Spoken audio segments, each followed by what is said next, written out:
자, 오늘은 대림절 첫 번째 주일입니다. 대림절은 교회력으로 성탄절 전 4주를 대림절이라고 부릅니다. 크게 임하시는 것을 오심을 기다리는 절기가 대림절입니다. 기독교 역사에서 보면 처음 이 땅에 오셨던 예수님을 축하하고 그리고 앞으로 다시 오실 예수님을 크게 기다리는 절기가 대림절입니다.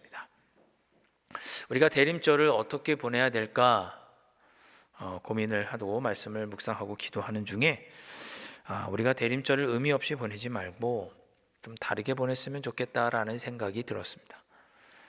앞으로 우리가 대림절 기간 동안 우리가 이 대림절을 어떻게 보내야 될지 함께 나눌 터인데, 오늘은 우리가 이 대림절을 찬양하면서 기다리면 좋겠다, 여러분들과 이 말씀을 함께 나누려고 합니다. 캐롤 중에 성탄절 즈음이 되면 지금부터 막 캐롤이 울려 퍼지죠. 가장 인기 있는 캐롤은 고요한 밤, 그 다음 뭐죠?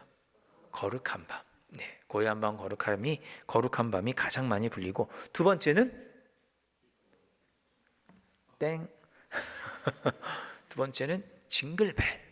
전 세계에서 가장 많이 애송되는 두 번째 캐롤은 징글벨이고, 세 번째는 팝송입니다. Last Christmas, 이런 팝송이 있더라고요. 들어보셨나요? 네. 전 세계에서 가장 많이 애송되는 5개의 캐롤 중에 처음에 고요한 밤, 거룩한 밤 빼고는 다 팝송이거나 일반 캐롤입니다. 성탄절은 예수님이 오신 것을 축하하는 절기인데 예수님과 아무런 상관없는 노래들이 울려 퍼지고 있습니다. 저는 이 성탄절을 맞이하는, 크리스마스를 맞이하는 저희들이 정말 주님의 오심을 기뻐하고 또 고대하면서 찬양하면서 보냈으면 좋겠고, 우리가 어떻게 찬양할 수 있는지 잘 보여주시는 말씀이 시편 107편입니다. 자, 시편 107편 시작부터 매우 시원시원합니다. 1절 말씀 우리 다 함께 한번 봉독해 보실까요? 시작. 여호와께 감사하라. 그는 선하시며 그 인자하심이 영원하미로다. 아멘. 자, 여호와께 감사하라고 말씀합니다. 그 이유는 하나님 아버지께서 선하시고 인자하시기 때문에. 자, 여기 하나님께서 인자하시다고 할 때의 인자라고 하는 의미를 가진 히브리어가 있습니다. 이게 뭐냐면 헤세드라고 하는 단어입니다. 헤세드. 네. 이 헤세드라고 하는 말은 우리말로 번역하기가 좀 어려운 말입니다. 왜냐하면 이 헤세드란 말의 정확한 뜻은 계약을 충실히 이행하는 것이라는 뜻입니다. 그러니까 예전에는 주인이 노예들에게 계약을 하고 정해고 약속한 만큼 봉급을 주지 않은 거죠. 계약을 불이행한 것입니다. 그래서 힘 있는 자가 힘 없는 사람에게 베푸는 충성이 헤세드, 인자입니다. 인자. 한 신학자는 이렇게 표현했습니다. 하나님은 우리에게 충성하신다. 여러분 놀랍지 않습니까?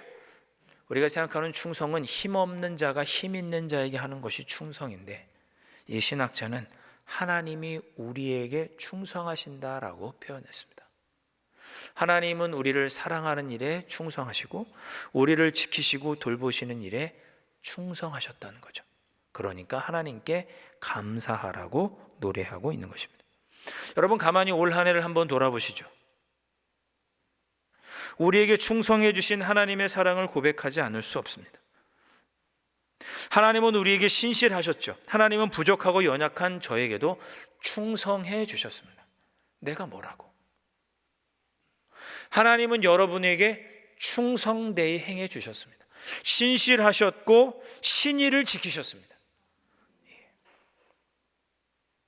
그런 하나님을 생각할 때 우리의 입에서 저절로 감사가 나오게 되는 거죠. 2절 말씀 보시면 여호와의 속량을 받은 자들은 이같이 말할지어다. 여호와께서 대적의 손에서 그들을 속량하사 그랬습니다. 여기서 2절에 대적의 손에서 그들을 속량하셨다 그랬습니다. 이 대적은 히브리어로 짜르라고 발음합니다. 짜르.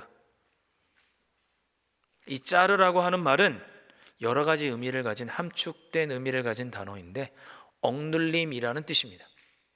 그러니까 우리의 원수, 적들의 억눌림에서 구원하신, 속량하신 여호와 하나님을 노래한 것이죠.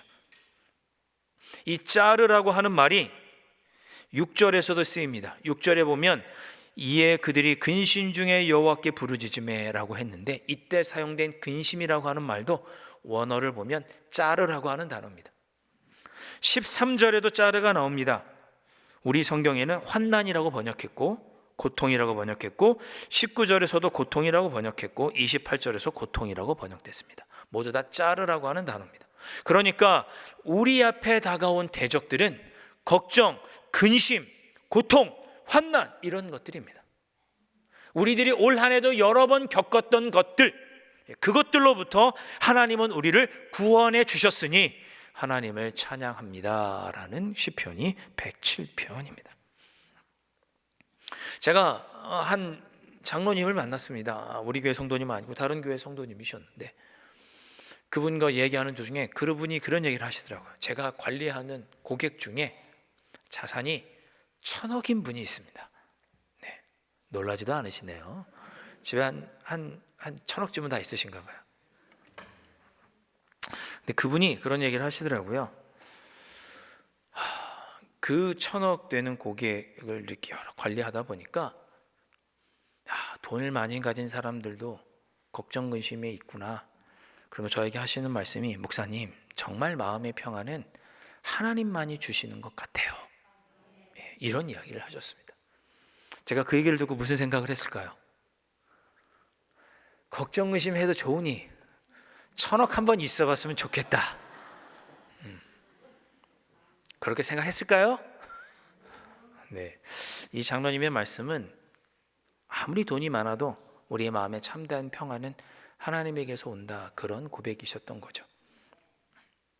올 한 해 우리의 삶에 부유했든 가난했든 힘들고 어려운 고난과 어려움이 있었든 무엇이 있었든 가만히 뒤돌아보면 하나님은 우리에게 사랑과 돌보심에 있어서 신실하셨고 충성되셨습니다. 그래서 우리가 하나님께 감사할 수 있는 거죠. 그 감사가 바로 찬양입니다. 이어지는 4절 이하의 말씀 제가 간략하게 설명을 드리면 모두 네 부류의 사람들이 나옵니다. 4절부터 9절에는 배고프고 목마른 사람들을 하나님의 품으로 모아주셨다라고 찬양하고 10절부터 16절에서는 갇히고 억눌린 자들을 하나님께서 품어주셨다라고 찬양하고 17절부터 22절에서는 죽을 수밖에 없던 사람들을 하나님께서 모아주셨다라고 찬양하고 23절부터 32절에서는 바다에서 폭풍을 만난 사람들을 구원해 주셨다. 삶의 큰 고난을 겪은 이들을 구원해 주셨다라고 찬양합니다. 그 마지막 33절부터 43절에서는 하나님께서 모든 것을 바꾸시고 변화시켜 주셨음을 노래하고 있습니다. 시편 107편은 그런 찬양입니다. 하나님을 가만히 생각해 보니 하나님은 우리에게 충성되셨고 걱정, 근심, 염려, 환난에서도 우리에게 신실하셔서 우리로 배고픔을 견디게 하시고 우리로 억눌림을 이기게 하시고 우리로 풍랑도 이기게 하시고 죽음에서 구원해 주셨다. 그 하나님에 대한 감사의 노래가 시편 107편입니다. 이 성탄절을 기다리는 이 대림절 기간에 저와 여러분이 이런 감사와 감탄과 놀라움을 하나님께 드리는 그런 찬양을 드릴 수 있었으면 좋겠습니다. 찬양은 히브리어로 야다 이렇게 발음합니다. 야다. 야다에서 유다가 나온 거죠. 유다의 이름의 뜻은 하나님을 찬양하라는 뜻이죠. 그러니까 이스라엘 유다 지파 이스라엘 백성들은 본질적으로 하나님을 찬양해야 되는 사명이 있는 자들이에요. 자, 하나님을 찬양한다. 야다라고 하는 히브리어에는 넓은 의미로 찬양하다라는 뜻인데 넓은 의미로는 하나님께 감사와 영광을 돌리는 것을 말하고 좁은 의미로는 악기를 연주하거나 노래하는 것을 가리켜서 야다라고 합니다. 그러니까 우리가 하나님을 찬양하면서 이 대림절을 보냈으면 좋겠습니다. 우리의 입술에 캐롤도 좋지만, 라스트 크리스마스도 좋지만, 징글벨도 좋지만, 우리의 입술에서 하나님의 이름을 찬양하는 노래가 나왔으면 좋겠고, 더 큰 의미로 하나님께 감사하면서 영광을 돌리는 삶을 살았으면 좋겠습니다. 그것이 찬양하며 기다리자는 의미입니다.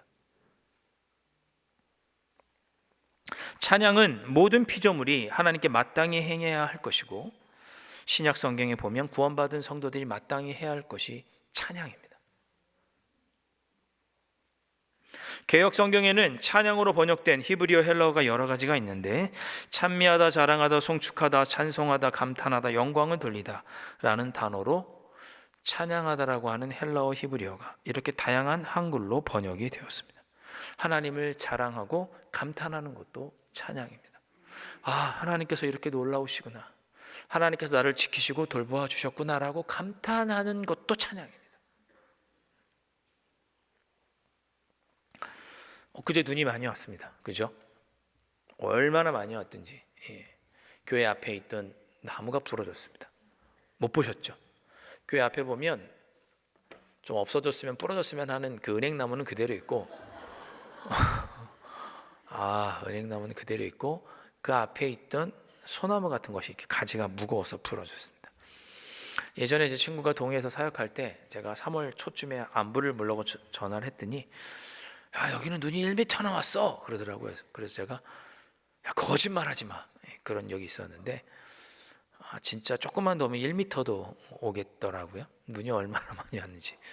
성도님 이렇게 쭉 안부 전화를 해보니까 뭐 무탈하신 분도 계시고 또 어려움을 겪으신 분도 계시더라고요. 주님의 은혜와 평안이 함께 하시기를 주님의 이름으로 축원드립니다. 네. 그런데 이렇게 눈이 많이 왔으니까 눈을 어떻게 해야 돼요? 쓸어야 되잖아요.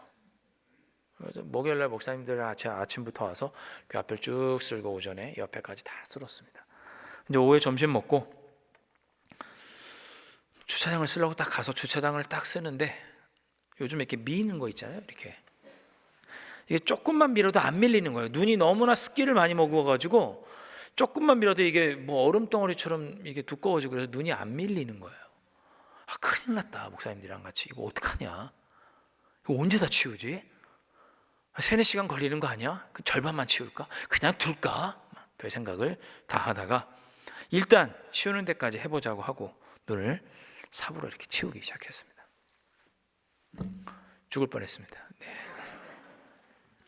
5분 뒤에 눈을 한 10분, 20분 정도 쓸고 있는데, 한 분이 이렇게 마트에서 이렇게 오시더라고요. 누구셨냐고 보니까 마트의 센터장님이세요. 그분이 평소에 저에게 주차장에다가 이렇게 주차를 하고, 그래서 늘 교회에 좀 고마운 마음도 있고 그러셨어요. 그래서 제가 이렇게 3명이 눈 치우는 거 보니까 자기도 돕겠다고, 그 이웃인데 도와야지 하면서 나와서 같이 눈을 치우셨습니다. 그래서 3명이서 치우다가 이제 4명이서 눈을 삽으로 치웠죠. 그런데 뭐 깜깜해요. 언제 이거 다 치울까 싶었어요. 그런데 그 센터장님이 갑자기 교회 앞으로 지게차가 지나가는 거예요. 어이, 자네 일로 좀 와봐, 눈 좀 밀어, 그러더라고요. 그러더니 그 지게차가 왔습니다. 지게차 보면 앞에 이렇게 포크 같은 게 있잖아요, 뿔 같은 게. 거기다가 이렇게 네모난 팔레트를 딱 끼우더니 눈을 쓱쓱 밀어주는 거예요. 와, 그 감격이란 진짜. 이야, 예. 입에서 절로 지게차 만세가 나왔습니다. 네. 지게차가 왔다 갔다 몇 번 하니까 한 10분 만에 저희 주차장에 이렇게 깨끗하게 눈이 다 치워진 거예요. 뭐 어찌나 좋든지 입에서 절로 감탄사가 나왔습니다. 그 센터장님이랑 해서 이런저런 이야기를 하다 보니까 그 센터장님이 예전에는 신앙생활을 하셨는데 지금은 잠깐 방학이라고 하시더라고요. 송파에 사시는 분인데, 제 목소리 듣더니 목사님이세요? 어떻게 하셨어요? 그랬더니 목사님들은 목소리가 좋으시더라고요. 그러더라고요. 네. 놀러 오라고 그러시더라고요. 그래서 제가 놀러 가겠습니다 그랬습니다. 그랬더니 몇 분이나 계세요? 그랬더니 2분 계신대요. 그리고 이제 마트 직원분들이 계시는 거죠. 그래서 나중에 떡이라도 좀 해가지고 와서 인사를 한번 드려야겠다. 그래야 또 눈이 와도 또 밀어달라고 부탁하지 않겠습니까? 네.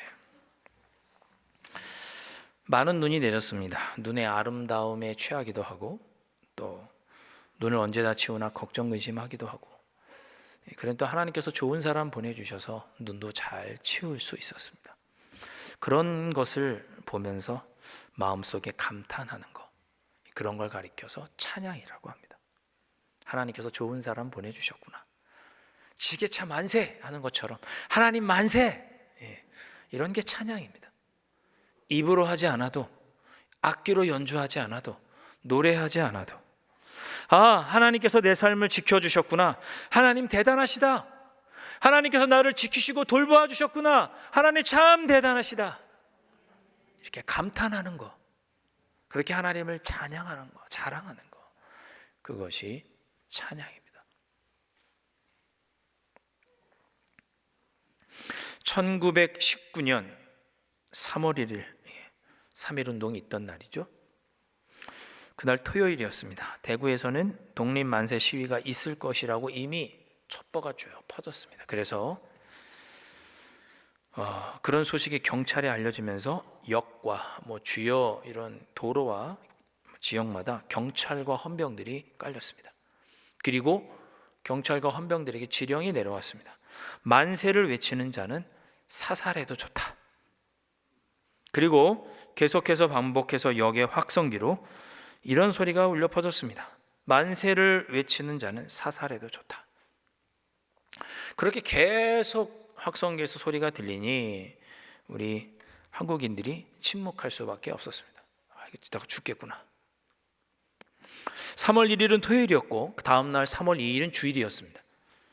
주일에 대구에 선교사였던 와있던 브루엔 목사님, 외국인 브루엔 목사님은 예배를 인도하면서 어떤 찬송을 부를까 고민했습니다. 성도님들이 이렇게 보니까 만세를 부르고 싶고 독립운동을 하고 싶은데 그러면 죽인다고 하니 마음이 침울해져서 이렇게 예배당에 앉아 계신 거예요. 그걸 보고 격려하고 오직 우리 하나님께 찬송하자, 집중하자라는 의미로 찬송을 부르게 되었습니다. 어떤 찬송을 부를까 하다가 찬송가 352장을 처음에 골랐습니다. 십자가 군병들아, 십자가 군병들아, 주 위에 일어나 기들고 앞서 나가 담대히 싸워라. 근데 뭔가 안 맞는 것 같은 거예요. 기들고 일어나 담대히 싸워라. 뭔가 이거 안 맞는데. 그래서 다시 기도하고 494장을 부르자고 이야기를 했습니다. 만세반석 열리니, 만세반석 열리니 내가 들어갑니다. 이 찬송을 부르려고 찬송가를 펴서 딱 부르려고 하는데 첫 가사가 뭐예요? 만세. 만세 부르면 어떻게 돼요? 사살당하잖아요. 여러분, 만세 부를 때의 만세와 만세 반석할 때의 만세가 한자가 똑같아요. 같은 말이에요.